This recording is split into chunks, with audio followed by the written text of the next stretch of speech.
Hola, buenos días, ¿cómo estamos? Aquí Fernanda les habla y los saluda. Hoy día estoy súper contenta porque vamos a hablar no solo de un tema que tenemos muy pendiente, ¿cierto? En el podcast, a quienes nos escuchan van a decir, yo creo que hace rato que a lo mejor decían como a qué hora lo lanzan, ¿no? Así que Yeral, ¿cómo estáis? Porque hoy día estamos acompañadas más encima. ¿Cómo están, chiquillos? Yeral y Nico, ¿cómo están? Súper. Bien, feliz de que es viernes. Jefe. Es gracioso porque siempre grabamos los viernes, entonces nuestras respuestas y las de nuestros invitados siempre son muy parecidas. Sí, que no se note que estamos ansiosos para el fin de Pura la semana, pero semana.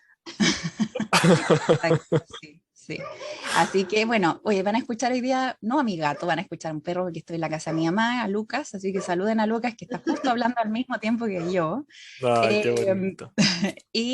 bueno, estamos entonces los tres hoy día para hablar, tres colegas, somos tres psicólogos hoy día, nos juntamos para hablar un temazo, ¿cierto? Que lamentablemente está súper estigmatizado, ¿cierto? Y a veces hasta se ocupa para o invalidar o hacer hasta chistes, ¿no? Como Mm. poco adecuados y como súper desde la burla de lo que implicaría estar en un proceso, por ejemplo, de depresión. Así que invitamos al Nico, así que bienvenido, Nico, a haber querido participar. Muchas gracias de antemano por haber querido participar en este espacio.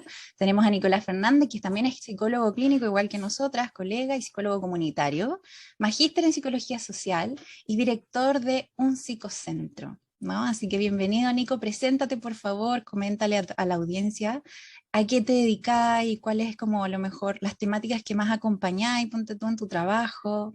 Por favor. Haznos los honores.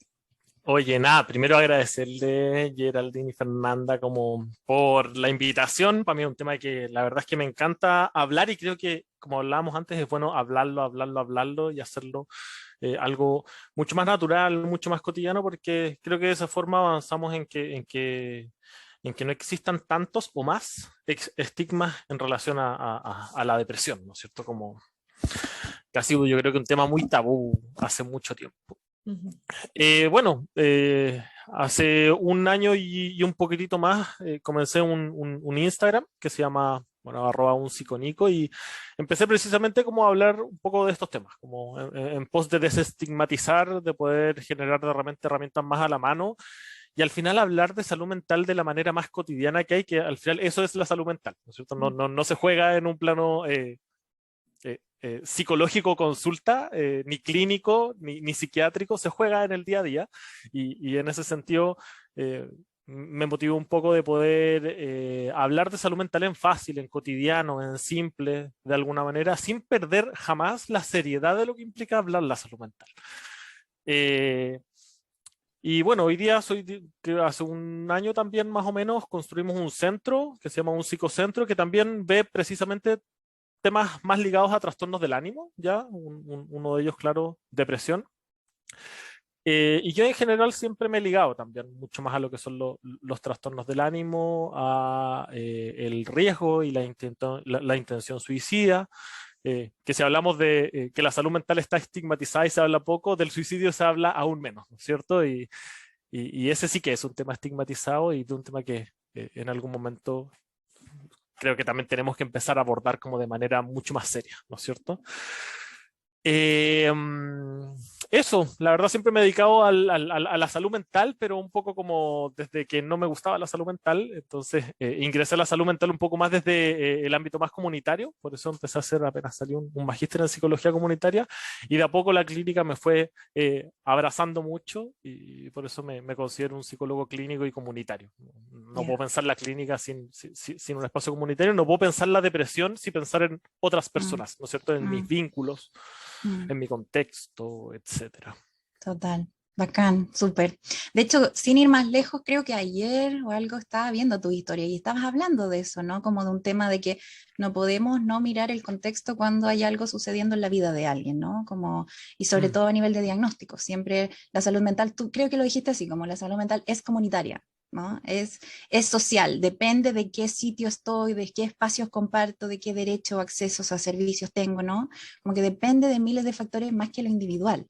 Eh, Y precisamente ese es el enfoque que queremos darle hoy día a la conversación también. O sea, también siempre cuando hablamos un tema acá en el podcast, siempre hacemos el disclaimer. No es para que te diagnostiques tampoco, ¿no? Ese no es el objetivo del capítulo, hay que mencionarlo desde ya, sino que es más bien desde entrar a la comprensión y no a las etiquetas, ¿no? Absolutamente, absolutamente. Y a la validación también, po, Claro. de que si escucho algo que me resuena, sobre todo hablando del contexto, mis pacientes siempre me dicen como, ayer estaba hablando con una paciente esto, como, quería hacer tal cosa en esta etapa de mi vida y me di cuenta, Geraldine, que el contexto está como a la espera, así como que eso fue lo que me tranquilizó, ¿cachai? Estaba súper frustrada porque sentía que tenía que lograr tal cosa y me puse a pensar así como, oye, estamos en pandemia, estamos en crisis económica, estamos en esto otro, estamos en esto otro, entonces como que con eso también validó un poco que su malestar también tenía muchas como aristas no necesariamente asociadas a características personales. Entonces, sí, súper importante. Asociar la autocompasión, pues, si ese es el punto. O sea, Sentirte como... más validada también, po. Absolutamente. Total. ¿No? Y qué importante, o sea, ese proceso reflexivo, yo diría que es un proceso reflexivo muy difícil, ¿ya? Sí. Como el poder, precisamente como tener esta autocompasión que implica mirar el contexto, ¿no es cierto? Total. Porque hay un sentido común muy asociado a la salud mental de este positivismo tóxico, ¿no es cierto?, de que todo Sí. depende de ti. Total. Y salir de eso, yo creo que es algo muy difícil, como ultra difícil, como está en nuestro sentido común, cuando alguien está mal, pucha, ánimo, dale, tú podí, está en tu voluntad, ¿no es cierto? Desde unas frases como súper cariñosas, ¿no es cierto? Como desde mucho amor, pero que Sí. súper bueno como empezar a cambiar ese sentido común, ¿no es cierto? Total. Sí. El otro día leía una frase de una psicóloga que a mí me encanta, que es la Ignacia, que decía, bueno, yo me crié siempre con esta frase de tengo que hacerlo hoy día, no puedo esperar hasta mañana. Sí. Y la encontré pero espectacular porque Sí.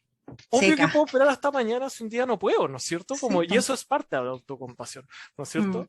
Entonces, nada, esa frase como que me gustó mucho. sí, total. Sí, de aquí también somos fieles admiradores de la Ignacia Teiza. También, Seca. sí. Te manda unas frases a veces que le dan pero justo ahí como al callo. Queridos, entonces, partamos por favor como manifestándole a quienes nos escuchan, ¿cierto? ¿A qué nos referimos cuando hacemos alusión al término depresión? ¿Qué es lo que sería en términos simples para que nos entiendan quienes nos escuchan y que a lo mejor tal vez quienes también ya lo están viviendo, a lo mejor recibieron el diagnóstico, por ejemplo, de algún profesional que los haya acompañado? ¿Qué dirían ustedes? Cuando hablamos de depresión, creo que hablamos... yo creo que yo lo categorizaría en dos ámbitos, ¿no es cierto? Uno, en un ámbito más descriptivo, ¿no es cierto? Como que uno puede como hacer como un poquito como un checklist más o menos, así como de, ¿no es cierto?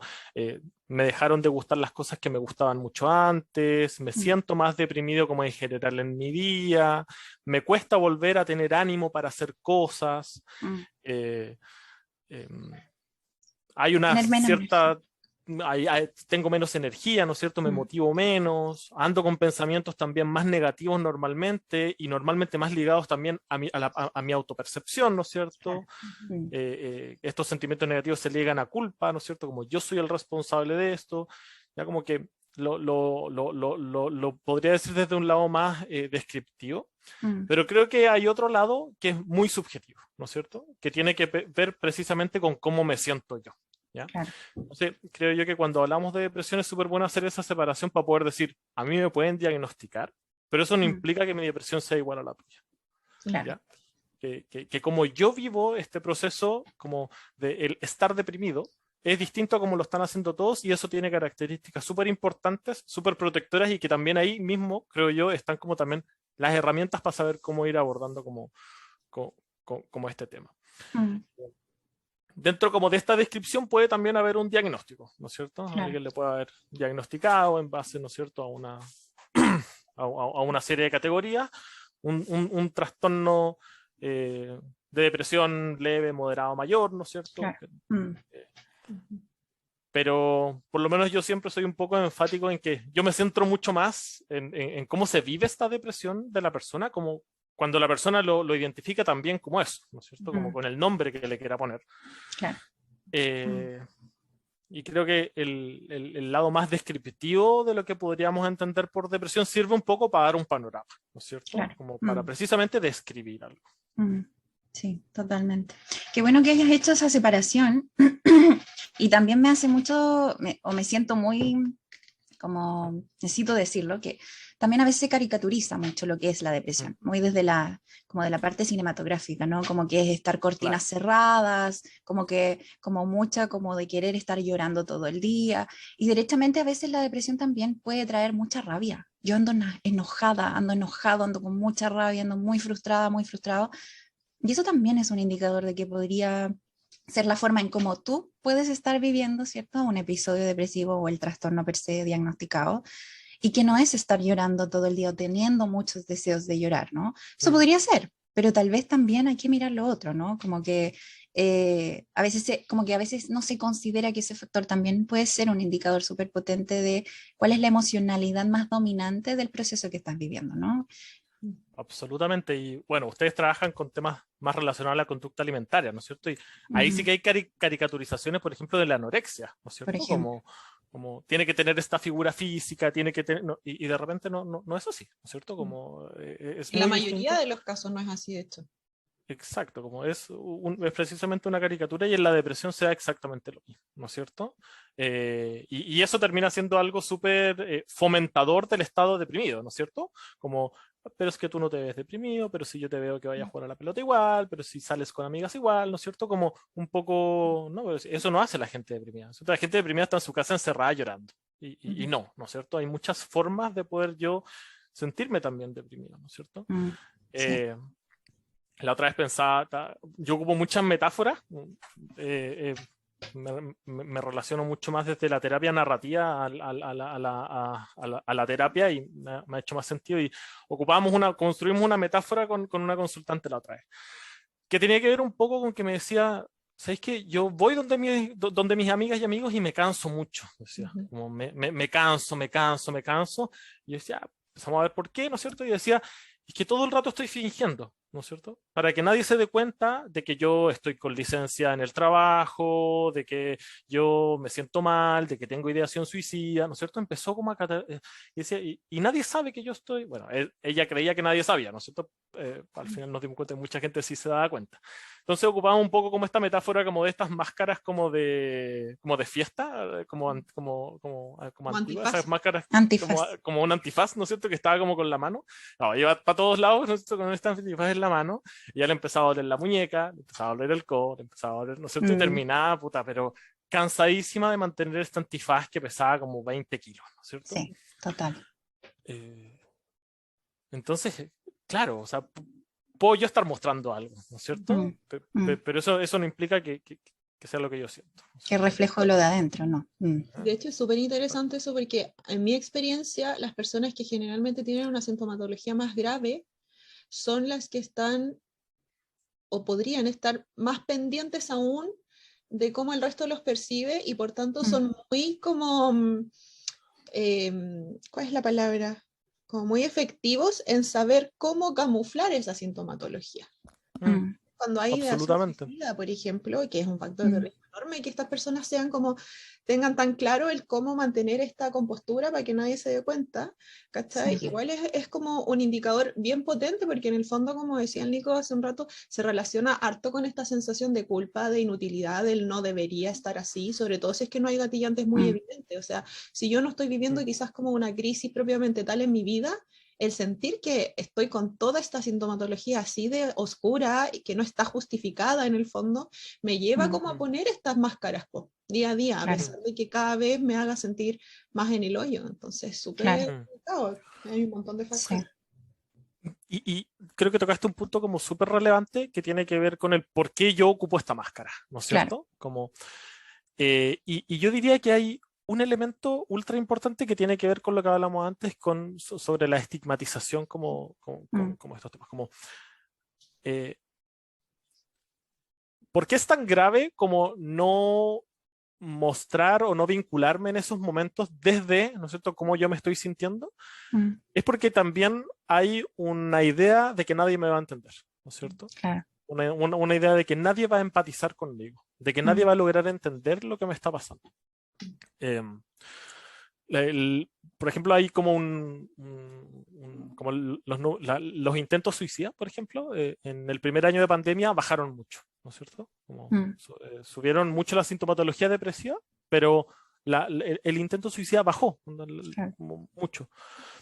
Y eso se explica porque mucha gente que se estaba sintiendo deprimida sintió que otras personas estaban igual de deprimidas que esta persona por algo en común, ¿no es cierto? Claro. Como por una pandemia que vivíamos nosotros acá, en China, en todo el mundo, ¿no es cierto?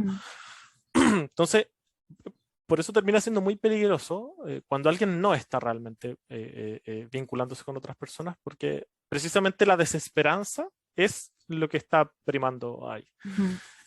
Nada, igual hay súper importante decir que esa desesperanza es muy entendida también, ¿no es cierto? Claro. Como hay un contexto también que ha facilitado que no nos vinculemos con cariño cuando alguien está pasando por un mal momento, y yo creo que es algo que de a poco tenemos como que ir cambiando, ¿no es cierto? Como ir recibiendo mucho mejor cuando alguien nos dice que no está bien. Y de todas maneras creo que si alguien, ¿no es cierto?, está escuchando y está pasando como por algún momento así, dar la esperanza de que siempre hay alguien, ¿ya? Siempre uno puede encontrar a alguien, como no perder esa esperanza de que si hay alguien que la solo va a entender, y de repente hasta puede ser un vínculo terapéutico en donde uno logre tener un poco como esa contención, ¿no es cierto? Sí, total. ¿Sabes qué? Yo quería añadir dos cosas. Una sobre lo que están hablando ustedes dos, incluso, de esto de la máscara y todo, y que se une con el tema del estigma también, que lo que quiero aportar. Muchas veces el estigma social también viene desde como también de comentarios que uno puede recibir en términos de que, oye, pero si tenéis todo en la vida, ¿por qué estáis tristes? Por ejemplo, ¿no? O esto de mirar como que no tuviera derecho yo a pasar por un proceso de mi salud mental en donde está tal vez más mermado, más afectado, ¿no? Y eso es un estigma, pues, ¿no? O sea, no importa la cantidad de privilegios que yo pueda tener, la cantidad de vínculos que yo pueda tener, no importa eso, también el cuerpo puede fallar, también mis procesos personales pueden no tener sentido desde lo de afuera, sino más bien se entiende solo desde lo de adentro, ¿no?